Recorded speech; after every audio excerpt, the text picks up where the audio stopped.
Assalamualaikum warahmatullahi wabarakatuh.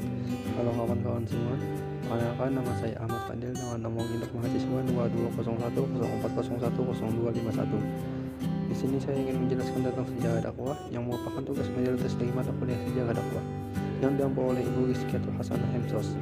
Di sini saya membahas tentang pengertian ruang lingkup dan fungsi sejarah dakwah, setting sosial bangsa Arab sebelum Islam, konsepsi dan posisi sejarah dakwah Rasulullah, sejarah dakwah Rasulullah, dakwah Islam pada masa Khulafaur Rasyidin, dan dakwah Islam pada masa Daulah Umayyah.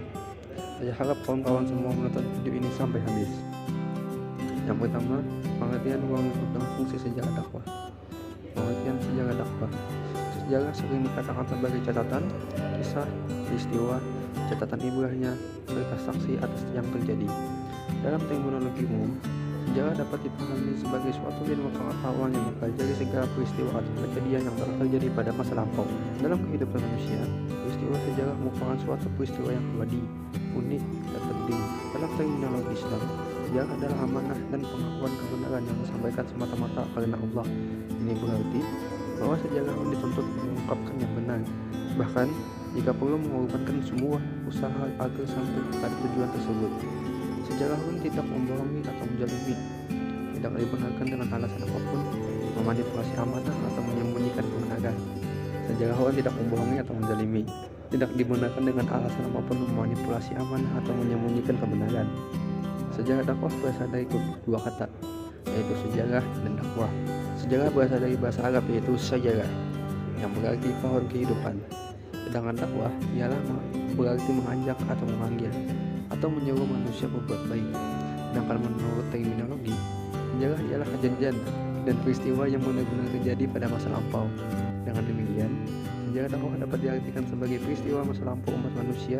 Dengan demikian, sejarah dakwah dapat diartikan sebagai peristiwa masa lampau umat manusia dan upaya mereka menyeru, memanggil, dan mengajak umat manusia kepada Islam, serta bagaimana reaksi umat yang diseru dan perubahan-perubahan apa yang terjadi setelah dakwah digulirkan, baik langsung maupun tidak langsung. Sumber sejarah dakwah. Sumber sejarah dakwah terbagi kepada dua, yaitu sumber primer dan sumber sekunder. Sumber primer merupakan sumber pokok atau utama yang paling dekat dengan kebenaran proses sejarah dakwah. Sedangkan sumber sekunder merupakan sumber tambahan yang bersifat sebagai penguat dari sumber primer. Ruang lingkup sejarah dakwah. Ruang lingkup sejarah dakwah terdiri dari tiga macam, yaitu ruang lingkup untuk dakwah, ruang lingkup unsur dakwah, ruang lingkup waktu dan tempat. Ruang lingkup untuk dakwah membagi dakwah menjadi tiga bagian, yaitu dakwah dengan perkataan, dakwah dengan tulisan, dan dakwah dengan perbuatan. Ruang lingkup unsur dakwah terdiri dari menyeru, metode, dia, dan tujuan. Ruang lingkup waktu yang dimaksudkan bahwa dari segi waktu yang dikaji sejarah dakwah adalah sejak masa Rasulullah sampai masa kini. Dan adapun peristiwa sejarah dakwah adalah semua yang telah terjadi walau masih dalam hitungan menit. Sedangkan ruang lingkup tempat sejarah dakwah adalah di mana saja proses sejarah dakwah dari timur ke barat dan dari utara ke selatan. Fungsi sejarah dakwah. Adapun fungsi mempelajari sejarah dakwah antara lain: 1. Untuk mengetahui bagaimana strategi perjuangan para rasul dan kegigihan mereka dalam menyebarkan dakwah tauhid. Kedua, mengidentifikasi penyakit umat setiap zaman dan bagaimana mencari jalan keluar dari penyakit tersebut. Ketiga, menentukan sikap dalam berdakwah dengan mencari dari sejarah yang benar. Keempat, mengetahui faktor kemajuan dan kemunduran dakwah dari masa ke masa. Kelima, untuk memupuk semangat perjuangan para dai. Keenam, mengetahui sejauh mana sejarah dakwah Islam telah dapat mempengaruhi dan merombak jalannya sejarah atau telah berhasil menciptakan realitas sosial kultural baru. Ketujuh, memprediksi apa yang bakal terjadi dengan peran Islam di masa mendatang dalam rangka kehidupan penataan masyarakat baru. Setting sosial bangsa Arab sebelum Islam. Peradaban Romawi Timur. Pada tahun 753 sebelum Masehi, kerajaan Romawi didirikan dengan ibu kota di Roma. Kerajaan Romawi pecah menjadi dua pada bulan Mei tahun 30 Masehi, yaitu sebagai berikut. Yang pertama, kerajaan Romawi Barat. Ibu kota di Roma dan rajanya adalah Hercules. Yang kedua, kerajaan Romawi Timur. Ibu kota di Konstantinopel dan rajanya adalah Konstantinus Agung. Kerajaan Romawi Timur pada masa pemerintahan Raja Yustianus I. Pada masa itu pula terjadi peperangan dengan kerajaan Persia yang berakhir dengan perjanjian damai yang kekal. Akan tetapi pada kenyataannya perjanjian damai tersebut tidak kekal. Samping itu, Raja Yustianus berhasil menaklukkan Afrika Utara dan Italia dari tangan bangsa Frangotia dengan jasa dua orang panglimanya. Peradaban Persia. Kerajaan Persia merupakan saingan dari kerajaan Romawi Timur, di mana antara dua kerajaan tersebut terus-menerus terjadi peperangan karena masing-masing merebut daerah kekuasaan dan pengaruh. Pada waktu Yustianus menjadi Raja Romawi Timur, kerajaan Persia berada di bawah Raja Anushirwan dan dinasti Sasanid yang terkenal sangat adil. Anushirwan dengan pasukan berkuda dan pejalan kaki menyerbu daerah-daerah Romawi Timur hingga jatuh satu persatu. Sedangkan Yustianus mengadakan perlawanan di bawah panglimanya, Belisarius.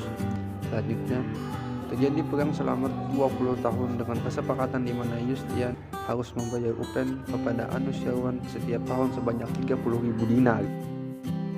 Peradaban Arab Jahiliyah. Jazirah Arab adalah tempat lahir dan kembangnya Islam. Oleh sebab itu, perlu dijelaskan mengenai geografi, penduduk, politik, ekonomi, sosial, dan agama di Jazirah Arab sebelum Islam lahir. Keadaan Jazirah Arab. Jazirah Arab terletak di bagian barat daya benua Asia dan merupakan semenanjung yang dikelilingi Laut Merah, Samudra, dan Teluk Persia. Negeri-negeri yang ada di Jazirah Arab pada umumnya berupa padang pasir. Meskipun demikian, tidak semua wilayahnya tandus, ada pula wilayah yang subur. Kerajaan-kerajaan Arab. Sebelum Islam datang, telah berdiri beberapa kerajaan. Berdasarkan sifat dan bentuknya, kerajaan-kerajaan tersebut dibedakan menjadi dua, yaitu kerajaan yang berdaulat tetapi tunduk kepada kerajaan lain, dan kerajaan yang tidak berdaulat tetapi punya kemerdekaan penuh. Hal ini disebut induk suku dengan kepalanya. Kerajaan ini merupakan kerajaan yang sebenarnya kekuasaan kaum Quraisy pada abad 5 Masehi. Kaum Quraisy merebut kepemimpinan Mekah Ka'bah dari kabilah Khuza'ah. Di bawah pimpinan kaum Quraisy, Mekah menjadi maju. Untuk mengurus kota tersebut dan sekitarnya, didirikan semacam pemerintahan. Di bawah kepemimpinan Abdul Muthalib, Mekah menjadi maju. Pada tahun 540 Masehi, sumur Zamzam disempurnakan pemugarannya. Pada masa kekuasaan kabilah Quraisy ini, sering juga disebut masa jahiliyah menurut Jurji Jaidan yang Nasiriyah. Masa jahiliyah dibagi menjadi dua, yaitu sebagai berikut: Al-Arab Al-Jahiliyah Al-Ala atau Arab Jahiliyah pertama, yaitu sejak zaman prasejarah sampai abad 5 Masehi, dan yang kedua Al-Arab Al-Jahiliyah At-Tsaniyah, Arab Jahiliyah kedua, yaitu dari abad 5 Masehi sampai Islam lahir. Istilah Arab Jahiliyah sering salah diartikan. Banyak yang mengira kalau istilah itu diartikan dengan orang-orang Arab yang bodoh. Sebaliknya, orang-orang Arab Jahiliyah tidaklah bodoh, mereka pintar dan cerdas. Ahmad Amin, ahli sejarah Islam, berpendapat bahwa Arab Jahiliyah ialah orang-orang Arab pra-Islam yang mengingkari kebenaran. Jahiliyah di sini bukan berarti tidak punya ilmu, melainkan bodoh dalam menerima kebenaran ajaran agama yang lurus dan benar. Konsepsi dan posisi sejarah dakwah sebenarnya. Konsepsi sejarah dakwah Nabi adalah berlandaskan kepada petunjuk Allah, yaitu berupa wahyu, Al-Quran, yang secara berangsur-angsur Allah turunkan.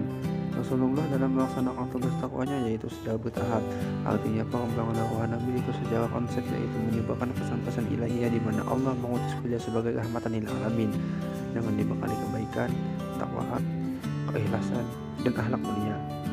Posisi sejarah dakwah Nabi ini dibagi menjadi dua tempat sesuai periode, yaitu Mekah dan Madinah. Konsepsi dakwah Nabi di Mekah itu dilakukan secara sembunyi-sembunyi dan terang-terangan, sedangkan di Madinah, Nabi Muhammad dan para sahabat mempenuhi Islam dengan meninggalkan situs sejarah yang menandakan sejarah perjuangan dakwah Nabi secara sembunyi-sembunyi. Ini dilakukan hanya dilakukan di sekitar lingkungan sahabat dekat dan sahabat saja. Hal yang dilakukan Nabi adalah dengan cara umum, yaitu mendidik, membimbing, membina, dan mengarahkan, serta memantapkan hatinya dalam kesuksesan dakwah. Pada 5 tahun pertama, beliau mengajarkan mengatakan dasar sifat Allah dan keterangan mengenai dasar akhlak Islam. Orang pertama yang menyatakan keislamannya adalah dari kalangan rumah tangganya sendiri, yaitu Khadijah, istrinya. Ali bin Abi Thalib ketika masih umur 10 tahun, dan Zaid anak kakak Nabi Muhammad SAW. Dan rekan-rekannya yang pertama kali masuk Islam adalah Abu Bakar, Abu Aiman, secara sembunyi-sembunyi ini dikarenakan pada masa itu kaum Quraisy terkenal sangat terikat, fanatik, dan kuat mempertahankan kepercayaan jahiliyah, agama berhala, dan bahwa mereka bersedia mati untuk itu. Pada konsep yang dilakukan oleh Nabi pada metode sembunyi-sembunyi ini mendapatkan hasil yang cukup memuaskan karena berhasil mengislamkan beberapa orang teman dekatnya, antara lain Abdurrahman bin Auf, Abu Ubaidah bin Jarrah, Utsman bin Affan, Zubair bin Awam, Sa'ad bin Abi Waqqas, dan Talhah bin Ubaidillah. Melihat pengembangan yang cukup signifikan yang dilakukan kurang lebih 4-5 tahun dakwah ini dilakukan. Namun nyatanya dakwah ini berlangsung lamban karena tidak banyak orang yang berhasil mengislamkan. Maka dari itu, dakwah dengan cara sembunyi-sembunyi itu berakhir ketika Tuhan perintah agar Nabi Muhammad menjalankan dakwah secara terang-terangan. Maka selanjutnya setelah berakhir dakwah secara sembunyi-sembunyi, beliau mulai mendatangi rumah penduduk dan mengajak mereka untuk beribadah kepada Allah, meninggalkan penyembahan berhala yang tidak mendatangkan manfaat dan mencegah mudarat bagi manusia. Kemudian diadakannya pertemuan umum Ketak dan menyampaikan seruan yang menyatakan bahwa dia adalah utusan Allah sebagai pembawa peringatan dan pembawa kabar gembira. Kemudian perintah melaksanakan sholat, membaca dan menghafal wahyu yang turun, dan saling menyapa satu sama lain dengan ucapan Assalamualaikum. Berkumpul dan melaksanakan sholat secara sembunyi-sembunyi di celah gunung agar tidak terlihat oleh kaum kafir. Selanjutnya, Umar al-Arqam bin Abi Arqam dijadikan sebagai pusat pembinaan, pengajaran, dan menyatakan keislaman seseorang yang telah masuk Islam. Nabi Muhammad juga memanfaatkan musim sejarah, yaitu menyeru kepada orang-orang yang berasal dari luar kota Mekah. Hal ini bertujuan untuk menarik perhatian para kaum pedagang yang berkunjung agar dapat masuk Islam. Rasulullah beserta para sahabat hijrah ke Madinah. Sebelum ke Madinah, mereka mampir ke Quba selama 4 hari dan mendirikan Masjid Quba. Masjid ini dijadikan tempat sholat dan tempat menyusun tugas-tugas takwa. Pembangunan Masjid Quba berjalan dengan lancar dan Nabi Muhammad pun turut mengulurkan tangan dalam penyelesaian bangunannya, dan masjid tersebut dijadikan pusat kegiatan belajar mengajar, mengadili perkara yang terjadi, bermusyawarah, dan juga berfungsi sebagai pusat politik dan pemerintahan. Setelah itu tiba di Madinah, mempersatukan dan mempersaudarakan kaum Ansar dan kaum Muhajirin sebagai dasar kehidupan bersumber dari Al-Quran yang di dalamnya berisi akidah yang tinggi dan sempurna yang mampu menyatukan umat manusia di bawah satu bendera dalam ikatan ukhuwah Islamiyah, mempersatukan kaum Ansar dan kaum Muhajirin di kota Madinah. Kemudian Nabi Muhammad mendirikan masjid yang dijadikan pusat kota, lalu merumuskan piagam Madinah. Piagam ini berfungsi untuk merumuskan poin pokok yang menjadikan undang-undang politik bagi masyarakatnya, dan juga sebagai pengaturan sistem politik dan sosial masyarakat Islam dan hubungannya dengan umat yang lain. Rasulullah berdakwah sampai akhir hayatnya, hingga akhirnya Rasulullah wafat pada hari Senin 20 Rabiul Awal tahun 11 Hijriah di usianya yang ke-63 tahun. Semua perjuangan Rasulullah telah membawa Islam dari zaman jahiliyah menuju peradaban Islam yang cerah. Tahapan sakif, tafa'ud, dan istilah al-hukmi. Tahapan ini dilakukan Rasulullah ketika memulai dakwahnya di Mekah. Langkah-langkah dakwah yang dilakukan Rasulullah dalam tahapan ini adalah dengan jalan mendidik dan membina masyarakat dengan akidah dan syariat Islam. Pembinaan ini ditunjukkan agar umat Islam menyadari tugas dan tanggung jawabnya sebagai seorang muslim. Dengan pendidikan dan pembinaan, seorang muslim diharapkan memiliki kesadaran akan wajibnya menegakkan syariat dan khilafah Islamiyah. Berdiam diri terhadap akidah dan sistem kufur yang ada adalah kemaksiatan, sehingga dengan begitu bisa mendorong seorang muslim untuk menjadikan akidah dan syariat Islam sebagai pandangan hidup tolak ukur perbuatannya. Kesadaran ini akan mendorong untuk berjuang menegakkan syariah dan khilafah Islamiyah. Tanpa kesadaran ini, khilafah Islamiyah tidak pernah akan bisa diwujudkan di tengah-tengah masyarakat. Hanya saja, kesadaran seperti ini tidak akan mendorong terjadinya perubahan jika hanya dimiliki oleh individu atau sekelompok individu belaka. Maka dari itu, dalam aktivitas upaya menyadarkan umat tersebut mutlak membutuhkan kehadiran sebuah kelompok atau partai politik. Setelah individu-individu Islam yang telah tergabung dalam sebuah kelompok dakwah atau partai politik Islam, maka akan dilanjutkan pada tahapan yang kedua, yaitu tahap interaksi dan perjuangan di tengah umat. Para muslimin yang telah tergabung dalam partai politik Islam dan interaksi itu harus diterjunkan di tengah-tengah masyarakat untuk meraih kekuasaan dari tangan umat. Hal itu sebagaimana yang pernah dilakukan Rasulullah bersama sahabat. Setelah dianggap cukup dalam menjalankan proses dakwah, tahap pembinaan kalian, kelompok dakwah Rasulullah selanjutnya diperintahkan Allah untuk berdakwah secara terang-terangan. Allah berfirman dalam Quran surah Al-Hijr yang artinya, maka sampaikanlah olehmu secara terang-terangan segala apa yang diperintahkan. dan paling rendah dari orang-orang yang musyrik. Proses akhir dakwah dari masyarakat kedua ini ditandai dengan dilaksanakannya talabun nusrah atau mencari dukungan politik dari ahlun nusrah kepada para pemimpin kabilah untuk menyerahkan kekuasaannya kepada Rasulullah. Puncak dari menghalang itu adalah ketika Rasulullah berhasil mendapatkan kekuasaan dari para pemimpin kabilah dari Yastrib melalui Bai'atul Aqabah II. Dengan demikian, kekuasaan itu hakikatnya hanya bisa diraih jika umat telah rela menyerahkan kekuasaannya pada kelompok atau partai politik Islam tersebut. Atas dasar itu, kelompok Islam tidak boleh mencukupkan diri pada aktivitas membina umat dan membentuk opini umum tentang Islam belaka. Kelompok atau partai Islam juga harus menunjuk kekuasaan secara langsung dengan menggunakan metode yang telah digariskan Nabi, yakni talabun nusrah. Karena hanya metode itulah jalan syar'i untuk menegakkan khilafah Islamiyah, bukan yang lain. Setelah proses talabun nusrah berhasil, selanjutnya penerapan syariah Islam secara kafah sebagai hukum dan pengundang-undangan masyarakat dan negara, sebagaimana yang pernah dilaksanakan oleh Rasulullah dan para sahabat setelah mendapatkan Bai'atul Aqabah kedua. Penerapan syariah Islamiyah ini ditandai dengan diberlakukannya Piagam Madinah yang wajib ditaati oleh seluruh warga negaranya, baik bagi yang muslim maupun non-muslim. Selain penerapan syariat Islam untuk pengaturan kehidupan masyarakat di dalam negeri, Rasulullah juga menerapkan syariat Islam untuk politik luar negerinya. Inilah tahap terakhir dari metode penegakan syariah Islam yang dapat diteladani dari perjalanan Rasulullah. Dengan diterapkannya syariah Islam secara kafah, keagungan Islam akan nampak dalam penerapannya di dalam negeri dan juga akan nampak dari tersebarnya Islam ke seluruh penjuru dunia. Untuk menebar rahmatnya, umat Islam juga sudah mulai menyadari bahwa syariat Islam tidak mungkin dapat diterapkan kecuali ada institusi yang mewadahinya, yaitu Daulah Khilafah Islamiyah. Metode dakwah Rasulullah. Kegelapan menyelimuti dunia sebelum Nabi Muhammad diutus. Sementara itu, di dunia Arab dipenuhi dengan perilaku jahiliyah seperti penyembahan berhala, perang antar kabilah, dan penindasan kepada wanita. Kondisi peradaban dunia di luar Arab lebih parah lagi. Peradaban Romawi dan Persia yang menjadi negara adidaya saat itu lebih rusak dan brutal. Berbagai agama dan aliran kepercayaan yang ada seperti Yahudi, Nasrani, Hindu, dan Konghucu tidak mampu menyinari dunia karena ajaran mereka banyak diselewengkan. Pendekatan personal ini dilakukan Rasulullah pada masa awal ketika dakwah belum dimungkinkan dilaksanakan secara terbuka. Dakwah secara sembunyi-sembunyi dilakukan Rasulullah bukan karena beliau takut, melainkan merupakan strategi jitu yang dilakukan oleh Rasul. Hal ini disebabkan Rasulullah selalu dibimbing oleh wahyu termasuk untuk melaksanakan dakwah personal. Pendekatan ini dilandasi juga ketika umat Islam pada saat itu belum kuat dan masih sedikit. Melalui pendekatan ini, sehingga keimanan mendakwah bertambah mantap. Permasalahan keagamaan dapat langsung dipecahkan secara seketika. Dengan pendekatan personal ini, Nabi telah menggabungkan antara ikhtiar dan tawakal. Dari sini pula dapat dipraktik hikmah bahwa dalam berdakwah harus memperhatikan kondisi dan situasi. Kapan dakwah dilaksanakan secara sembunyi dan kapan dilaksanakan secara terbuka. Disinilah letak kelulusan dakwah. Dai harus dituntut pandai membaca situasi serta memahami kondisi untuk menerapkan dakwahnya. Metode pendidikan dakwah melalui pendekatan pendidikan telah dilakukan Nabi pada masa-masa awal berbarengan dengan dakwah syir'i seperti dilakukan di rumah Abu Al-Farqam.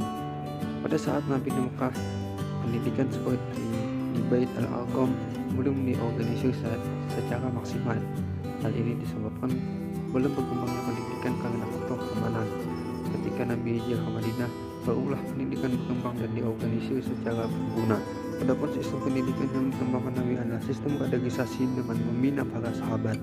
Kemudian para sahabat mengembangkannya ke seluruh dunia, mulai dari Khulafaur Rasyidin, kemudian generasi berikutnya. Dimulai dari pembinaan dan kaderisasi di Mekah yang agak terbatas dengan membentuk komunitas muslim di tengah-tengah masyarakat Madinah yang cukup heterogen. Tempat-tempat yang dijadikan sebagai tempat untuk mendidik para sahabat baik di Mekah maupun di Madinah, dari Al-Arqam, rumah Nabi, Al-Sufrah, dari Al-Qura, Kutab, masjid, dan rumah para sahabat. Mekah merupakan pusat ziarah sejak zaman Nabi Ibrahim hingga sekarang, baik pada masa Islam maupun sesudahnya. Salah satu pendekatan dakwah Nabi adalah menawarkan agama Islam kepada kabilah-kabilah yang menziarahi Ka'bah. Meskipun tidak ada seorang pun yang mengikuti dakwah Nabi akibat teror dari kafir Quraisy, Nabi tetap menjalankan tugas dakwah itu setiap musim haji dari tahun ke-4 sampai tahun ke-10 dari kenabian beliau. Baru pada tahun ke-11 Kabilah Kharaj dari Yathrib menyatakan memeluk Islam, berlanjut pada Baiat Aqabah pertama dan kedua. Masuk Islamnya kabilah dari Yathrib merupakan wasilah hijrahnya Nabi ke Yathrib, atau kemudian Nabi dikenal Madinah. Pendekatan misi adalah pengiriman dai ke daerah yang menjauh dari tempat tinggal Nabi untuk mengajarkan agama Islam. Pendekatan dakwah ini merupakan bagian dari pendekatan pendidikan, namun dalam hal ini akses mundis atau titik tekannya pada pendelegasian atau pengiriman para dai oleh Nabi. Pendekatan misi yang dilakukan oleh Nabi diantaranya misi dakwah ke Yathrib, Najd, Khaybar, Yaman, Najran, dan Mekah. Sesudah Baiat Aqabah pertama, orang Yathrib meminta kepada Nabi untuk dikirim orang yang mengajarkan Islam di Yathrib. Nabi mengutus Mus'ab bin Umair ke Yathrib. Peristiwa ini terjadi sebelum Nabi hijrah. Pada bulan Safar 4 Hijriah, Nabi kedatangan tamu dari Najd. Dia diajak Nabi masuk Islam tapi tidak mau, hanya meminta untuk dikirim dai untuk mengajar Islam di Najd. Nabi mengirimkan 70 sahabat ahli Quran ke Najd dari Munzir bin Amr. Misi dakwah Khaybar yang dipunyai orang Yahudi bersamaan dengan perang Khaybar yang diawali oleh pengkhianatan orang Yahudi terhadap Nabi. Sahabat yang ditugasi Nabi untuk memusnahkan Khaybar dipimpin Ali bin Abi Thalib. Sahabat Nabi yang ditugaskan berdakwah ke Yaman diantaranya Abu Musa al-Asy'ari, Mu'adz bin Jabal, Ali bin Abi Thalib, Khalid bin Walid, dan Al-Bara bin Azib. Pada tahun 10 Hijriah, Khalid bin Walid ditugaskan Nabi ke Najran, tepatnya kabilah Bani al-Kharj. Semua warga kabilah ini kemudian memeluk Islam, dan Khalid bin Walid tinggal di Najran untuk beberapa waktu untuk mengajarkan agama Islam. Sebelum Fathul Makkah 8 Hijriah, maka dikuasai oleh orang kafir Quraisy. Ketika Nabi kembali ke Madinah setelah pembebasan Mekah, Nabi mengutus Mu'adz bin Jabal untuk mengajarkan Al-Quran pada orang Mekah dan mengangkat Attab bin Usaid sebagai wali kota Mekah. Pendekatan korespondensi merupakan salah satu dakwah yang dilakukan Nabi. Dakwah melalui korespondensi ini dilakukan Nabi pada tahun 7 Hijriah terhadap bangsa-bangsa non-Arab. Sebelumnya, selama 16 tahun Nabi berdakwah hanya kepada masyarakat Arab, tepatnya 10 tahun di Makkah dan 6 tahun di Madinah. Fakta ini menunjukkan bahwa Islam adalah agama yang universal. Melalui surat dakwah, Islam disebar Nabi ke Eropa, Asia, dan Afrika. Muhammad bin Sa'ad menulis kitab Al-Tabaqat Al-Kubra untuk menulis satu persatu surat Nabi lengkap dengan sanadnya. Surat-surat tersebut berjumlah 105 buah. Surat-surat Nabi dikirimkan terhadap Al-Najasyi atau Wajah Hamsyah. Surat ini dibawa oleh Amr bin Umayyah Al-Ghafri. Ia adalah orang pertama yang dipercaya Rasulullah menyampaikan surat kepada raja-raja dan kepala negara. Surat dakwah Nabi juga dikirimkan terhadap Kaisar Romawi Al-Hirs. Surat ini dibawa oleh Diyah bin Khalifah Al-Kalbi. Surat dakwah Rasulullah dikirimkan juga kepada Kisra atau Khosros, gelar raja-raja Persia. Pendekatan distribusi yang dilakukan Rasulullah merupakan implementasi Quran Surah An-Nahl ayat 125 yang artinya serulah kepada jalan Tuhanmu dengan hikmah dan pelajaran yang baik, dan bantahlah mereka dengan cara yang baik. Sesungguhnya Tuhanmu dialah yang lebih mengetahui tentang siapa yang tersesat dari jalannya, dan dialah yang lebih mengetahui orang-orang yang mendapat petunjuk. Diskusi atau mujadalah yang diperintahkan Allah kepada kaum muslimin adalah jadal yang baik. Jadal yang baik adalah jadal yang tidak mengandung unsur penganiayaan karena adanya pemaksaan kehendak, dan tidak ada unsur-unsur yang merendahkan lawan dialog. Hal ini penting karena watak manusia memiliki ego tersendiri. Seorang tidak mudah melepaskan pendapatnya tersendiri, kecuali kritik terhadap pendapatnya dilakukan secara halus, sehingga yang bersangkutan tidak merasa pendapatnya dipikirkan. Dari pendekatan-pendekatan dakwah yang dilakukan Nabi, yang paling efektif adalah pendekatan pendidikan dan pendekatan misi. Beliau meninggal ketika Rasulullah wafat, beliau meninggalkan setidaknya 114.000 orang sahabat. Sejarah dakwah Rasulullah. Dakwah Nabi di Mekah. Nabi Muhammad adalah Nabi terakhir yang diutus oleh Allah. Beliau berasal dari nasab yang mulia dari keturunan Nabi Ismail bin Ibrahim. Ibnu Al-Qayyim mengatakan beliau adalah orang yang paling baik nasabnya di dunia, diakui oleh lawan-lawannya. Beliau diutus oleh Allah untuk mengeluarkan manusia dari kegelapan menuju alam yang terang, menjadi penebar rahmat bagi sekalian alam, dan memberikan akhlak di segala bidang sebagai program andalan, dan membawa kabar gembira bagi umat yang mau menerima ajarannya, serta peringatan bagi yang menolak. Untuk memperkuat kepribadiannya, Allah Subhanahu wa Ta'ala membekalinya dengan berbagai mukjizat seperti peristiwa Isra Mi'raj, berubahnya bulan, keluarnya air dari sela-sela jari bagi beliau, bertambahnya makanan, turunnya hujan segera setelah beliau melakukan istisqa, dan lain-lain. Mukjizat terbesar yang dikaruniakan Allah pada beliau adalah Al-Quran. Kondisi objektif masyarakat Arab saat Nabi diutus Arab ketika itu hampir tenggelam dalam kepercayaan jahiliyah. Sisa-sisa penganut agama Ibrahim sangat langka dan tidak kedengaran lagi suaranya. Virus kepercayaan jahiliyah begitu dahsyat sehingga merambah hampir semua lapisan masyarakat. Kondisi politik di Hijaz Syam dan Hijaz sangat rusak. Manusia terbagi dalam dua kelas, tuan dan budak, atau pemimpin dan rakyat-rakyatnya, selalu menjadi mangsa para pemimpin. Mereka tak ubah seperti mesin yang siap memproduksi kekayaan buai pemimpinnya, sedangkan mereka sendiri tidak mendapatkan apa-apa. Rakyat terombang-ambing dalam kesesatan, melipat kezaliman, penghinaan, dan penyiksaan. Mereka tidak bisa berbuat apa-apa. Sebelum Islam lahir, kaum kerabat Rasulullah memiliki posisi penting di masyarakat Mekah. Meskipun dari segi kekayaan, mereka adalah orang yang biasa-biasa saja. Bahkan di kalangan pedagang Mekah mungkin mereka di bawah rata-rata. Kekayaan dipegang oleh Bani Abdis Syams, Bani Naufal, dan Bani Makhzum. Dalam Al-Quran, Allah menegaskan bahwa Muhammad diutus untuk menambah rahmat buat sekalian alam. Kemudian dalam sebuah hadis, beliau menggariskan bahwa parameter keberhasilan beliau dalam mengemban amanah Allah adalah sejauh mana orang yang tersentuh dakwah dapat menjadi manusia yang berakhlak mulia. Selanjutnya, metode dakwah yang Rasulullah ketika Nabi berdakwah di Mekah, beliau mengambil langkah-langkah bertahap dalam pencapaian dakwah. Tahapan-tahapan tersebut adalah sebagai berikut. Tahapan dakwah secara rahasia selama 3 tahun. Masuk Islam pada masa ini adalah orang-orang terdekat dengan Rasulullah dan orang-orang yang dianggap mampu memegang rahasia. Tahapan dakwah secara terang-terangan terhadap penduduk Mekah, mulai tahun ke-4 sampai akhir tahun ke-10 Hijriah. Tahapan dakwah di luar Mekah berlangsung dari akhir-akhir 10 Hijriah sampai hijrah ke Madinah. Problematika dan ketegaran Nabi.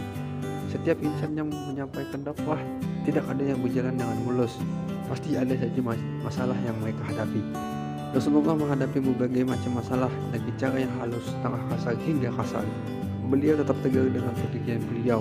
Tak hanya itu, beliau juga memegang teguh dengan prinsip yang Allah gariskan kepada Nabi. Ciri umum dakwah di Mekah yang pertama adalah perhatian dakwah terfokus pada upaya untuk menyampaikan dakwah dan menyebarkannya dengan cara sirah maupun jariyah, mulai dari orang yang paling dekat. Yang kedua, memperhatikan aspek tarbiyah. Bagi orang yang menerima dakwah dengan berupaya untuk mentakziah hati orang yang dididik dan menumbuhkan mereka selalu dalam suasana hidayah. Ketiga, berusaha untuk tidak terjadi kontak fisik dengan musuh dan mencukupkan diri dengan jihad dakwah meskipun gangguan dari pihak musuh cukup menyakitkan hati kaum muslimin. Yang keempat, selalu efektif melakukan manuver dalam dakwah dan tidak terpaku hanya pada tempat tumbuhnya. Yang kelima, melakukan kegiatan dan menentukan strategi yang berkesinambungan untuk dakwah ke depan. Dakwah Nabi di Madinah. Hijrah sebagai metode dakwah. Setelah semakin sempit dan susahnya untuk berdakwah di Mekah, maka Allah menyuruh Nabi berhijrah dan memulai dakwah di Madinah. Madinah dipilih karena Madinah adalah kota yang berkembang sangatlah pesat.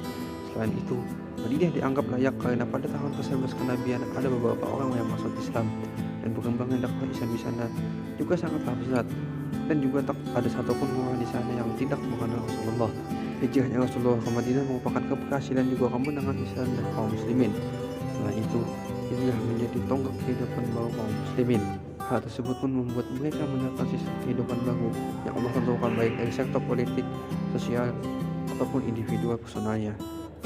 Negara Madinah sebagai dakwah Rasulullah. Ketika Allah memerintahkan Rasulullah dan kaum muslimin untuk hijrah ke Madinah, yang saat itu merupakan sebuah negara yang dikepalai oleh Allah Rasulullah sendiri sebagai kepala negaranya. Hal itu dapat terlihat perbedaan yang sangat berbeda saat sedang mendakwah di Mekah. Di Mekah, Rasulullah dan kaum muslimin berdakwah dengan keadaan yang sulit dan tidak leluasa, sedangkan di Madinah beliau sebagai penentu kebijakan dakwah dengan mengirim duta dan surat. Setelah Islam menembus seluruh jazirah Arab dan kawasan ini sudah menjadi basis kekuatan Islam, Rasulullah mengarahkan dakwahnya ke seluruh jazirah. Langkah pertama diambil Rasulullah adalah mengutus duta ke Romawi, Persia, Syam, Bahrain, dan Yaman, dan masing-masing duta diamanahkan untuk menyampaikan surat dari Rasulullah yang isinya adalah mengajak raja, besar, dan rakyat negara tersebut agar memeluk Islam. Dakwah Islam pada masa Khulafaur Rasyidin. Dakwah pada masa Abu Bakar As-Siddiq. Abu Bakar yang memerintah selama 2,5 tahun, tepatnya 2 tahun 3 bulan 20 hari. Walau masa pemerintahannya sangat singkat, namun syarat akan amal dan jihad. Di saat Abu Bakar memerintah, tiba-tiba Madinah dikejutkan oleh gerakan yang menggerogoti sistem Islam yang meluas hampir ke semenanjung Arab. Bentuk gerakannya tersebut adalah murtad dari agama Islam karena mengikuti imam palsu yaitu Musailamah Al-Kadzab. Gerakan dakwah yang paling menonjol pada Khalifah Abu Bakar ialah pengumpulan Al-Quran. Alasan utama dikumpulkannya Al-Quran ialah rasa kekhawatiran seorang Umar bin Khattab terhadap masa depan Islam jika kadar intinya yang menjaga Islam dengan Al-Quran gugur satu persatu di medan perang. Dan dakwah pada masa Umar bin Khattab yaitu penyempurnaan Irak, Iran, Syam, dan Palestina, Yordania, Syria, dan ekspedisi kawasan Maghribi. Dakwah pada masa Utsman bin Affan melalui proses yang panjang, maka terpilihlah Utsman bin Affan sebagai khalifah. Pada masa kekhalifannya, langkah yang diambil ialah sebagai berikut: perluasan wilayah. Pada masa Khalifah Utsman, inilah pertama kali dibentuk angkatan laut untuk menyerang daerah kepulauan yang terletak di Laut Tengah. Masa ini juga dibangun kapal perang sehingga dapat menaklukkan wilayah hingga mencapai Asia dan Afrika. Sosial budaya, membangun bendungan besar untuk mencegah banjir dan mengatur pembagian air ke kota, membangun jalan, jembatan, masjid, rumah, endapan para tamu dalam berbagai bentuk, serta memperluas Masjid Nabawi di Madinah. Penetapan Mushaf Utsmani.